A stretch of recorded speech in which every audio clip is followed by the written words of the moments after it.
Okay, I hope that the lighting is okay here. Is this any better? No, not any better. Okay, this is a little machine. I just bought it the other day. I get these because they're cheap, and they wind up going to students, or they're great for kids to learn on. They're not a substitute for a full-size machine, no, but I sewed my unpaper towels on there 2 years ago now, and it still works. So the major problem I have is they try to use this on here, and this is how it's set up to do on here, a bobbin through here. Yeah, don't do that. It causes the thread to break. So you have to take this through each of these holes. Now what I do is I leave this part for last. Then you have to take it through this tiny little hole.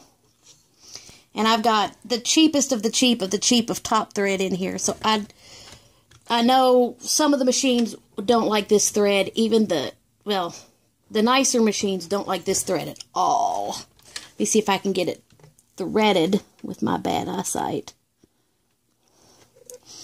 Yeehaw. Now, threading is real simple on here. I haven't seen it to where the bobbin has to go in any certain way. So you should have 2 threads coming up, especially this model. I've got a white thread and a black thread. And we're going to see how well it does on Zorb. This is some scrap Zorb. If you're familiar with Zorb, it's kind of difficult to sew on. Now, let me put this down in here. This will have to go down in this little tension bar. Let me see if I've got it on. Oh, well, it would help if I was hitting this one and not the one for the machine setting back here.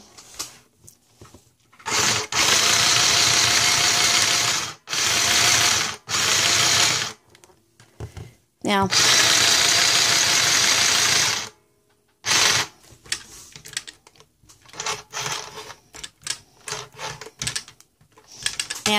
as you can see, I don't know if you can see, that's black and that's white. Now, you do have a little bit showing through there, but it's still going good in here.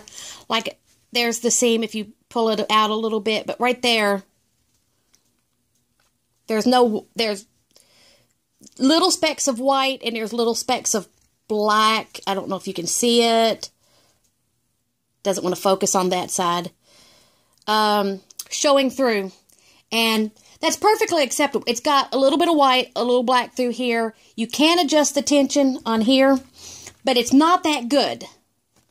It does have this little thing, so you can slide a sleeve through there. Why is this good? It's great for travel. That's why I have it. I mean, I have nicer machines in back. This is my featherweight. I've got 99Ks. I actually have 3 featherweights. One is not technically a featherweight. Well, it is, but it's a white one. The slightly off-white featherweights.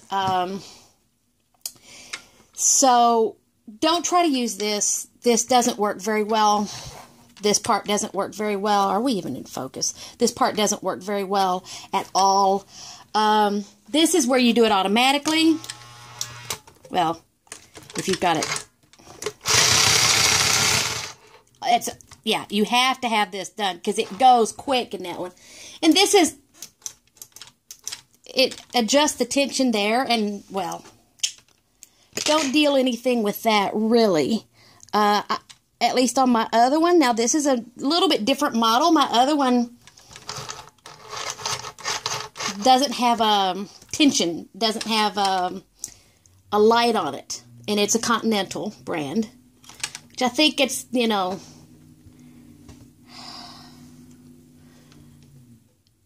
doesn't make really that much difference. If I can get this through and not get it horribly tangled and get it threaded again.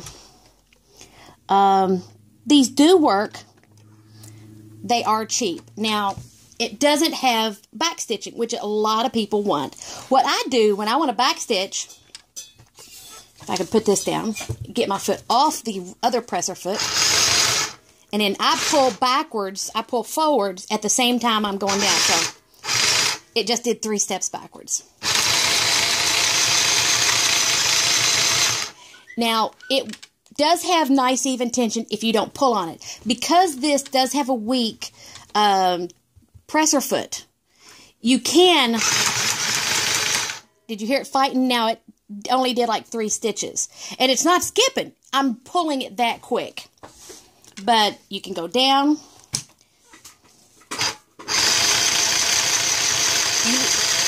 You let it feed at its own pace.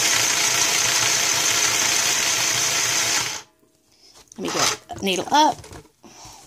Now, if you notice, I'm having to work because if you don't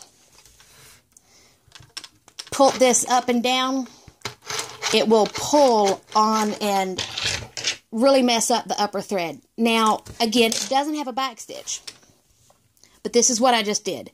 Perfectly acceptable seam work, especially for something that I think I've paid, most expensive one was $7. I paid $5 for this. From the back, you can barely see black stitches. From the front, you can't see it, but there's a little bit of white coming through. You just can't see that it has white coming through. So it's perfectly acceptable for kids. It's perfectly acceptable for repairs. I travel with one when I'm going somewhere and I know I'm going to have to sew. One of the good things is it is battery powered.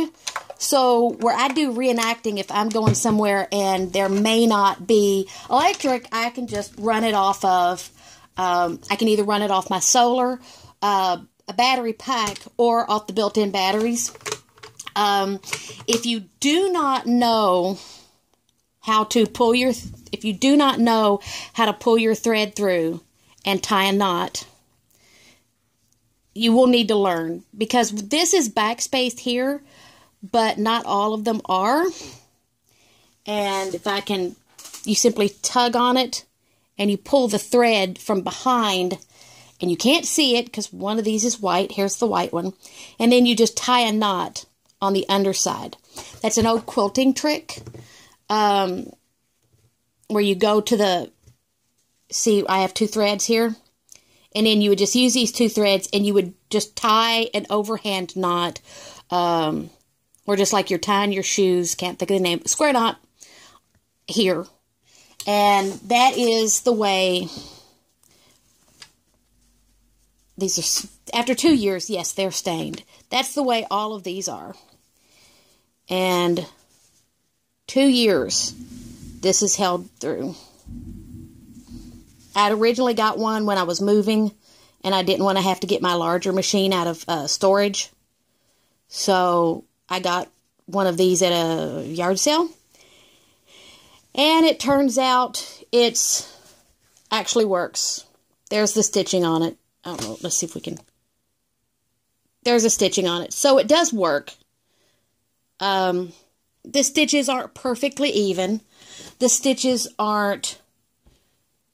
Yes, you can pull it and cause it to skip stitches. It's best if you just let it advance on its own. Let it do its job. Don't try to use this